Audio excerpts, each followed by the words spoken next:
اور اگر ہم ان کے لیے آسمان میں کوئی دروازہ کھول دے، پھر یہ دن کے وقت اس میں چڑھ جاوے، دیکھو دن کے وقت چڑھ بھی جائے آسمان کے اوپر، تب بھی یوں کہہ دیں گے کہ ہماری نظر بند کر دی گئی، یعنی جادو چلا دیا گیا، ہمارے نظر بند کر دی، ہم تو یہی ہے، لیکن ہمارے دل کو ایسا لگے کہ ہم آسمان میں چڑھ گئے، بلکہ ہم لوگوں پر تو بالکل جادو کر رکھا ہے، ایسے الٹے باتیں کہیں گے۔ اللہ کو سب معلوم ہے، اس لیے اللہ تعالیٰ فرما رہے ان لوگوں کی حالت ہے، اگر دن کے وقت بھی آسمان پر چڑھ جائے پھر بھی یہ کہیں گے جادو ہے۔ اللہم اغفر، بے شک ہم نے آسمان میں بڑے بڑے ستارے پیدا کیے۔ دیکھو آج بولتا ہے سائنس بولتا ہے جو ستارے اوپر ہے نا وہ چاند سورج سے بھی بڑے ہیں، بہت دور ہونے کی وجہ سے ٹکمٹائے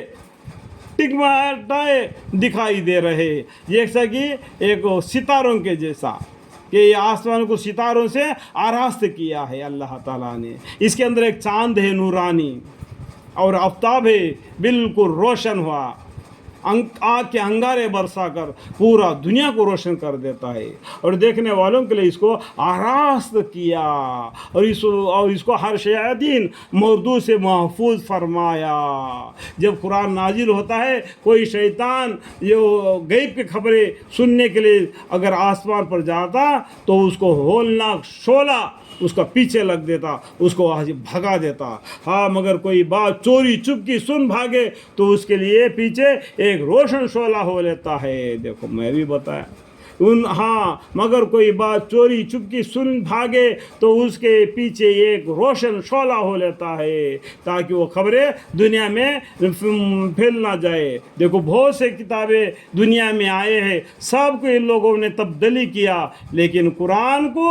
تبدیلی نہیں کر سکے، کیونکہ قرآن اللہ نے حفاظت کر دیا ہے۔ اللہ نے اس قرآن کو نازل فرمایا، اس کی حفاظت کرنے والے بھی اللہ ہے، اس کو قیامت تک کوئی بھی ہاتھ نہیں لگا سکتا، کوئی بدل نہیں سکتا۔ ہاں اس طریقے سے اللہ تعالیٰ نے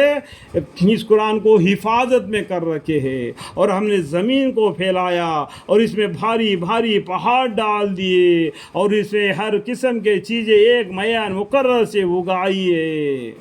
دیکھو اللہ تعالیٰ نے زمین کو بچھایا پانی کے اوپر، اس سے آسمان سے پانی برساتا ہے، اور اس کے زمین کے اندر نباتات کو اگاتا ہے، چیزوں میان مقدر سے اگائے ہیں، جس طریقے سے تمہارے قسمت میں جتنا ہے اتنا زمین سے نکلتا ہے۔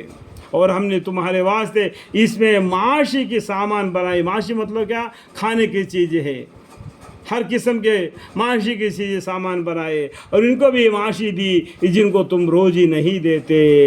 یعنی جانوروں کو بھی اور چمٹیوں کو بھی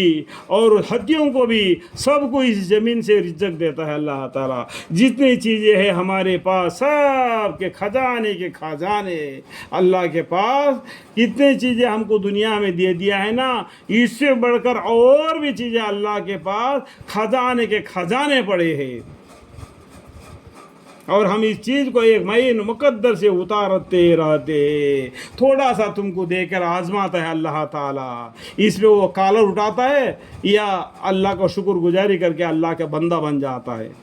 دو آدمی کالر اٹھائے گا تو اللہ تعالیٰ اس کا امتحان کر لے گا، دو آدمی دبے اللہ کی رزق کو یہ میرا اللہ نے دیا ہے، ھذا من فضل ربی، ھذا من فضل ربی، ھذا من فضل ربی، اس طریقے سے اللہ کی شکر گزاری کر دیتا ہے تو بہتر ہے، اور اس چیز کو ایک میان مقدس سے اتارتے رہتے ہیں، اور ہم ہی ہواؤں کو بھیجتے رہتے ہیں جو کہ بادلوں کو پانی سے بھر دیتی ہے، پھر ہم اس آسمان سے پانی برساتے، پھر وہ پانی تم کو پینے کو دیتے ہیں، اور تم اتنا پانی جمع کر کے نہ رکھ سکتے تھے، دیکھیے اتنا پانی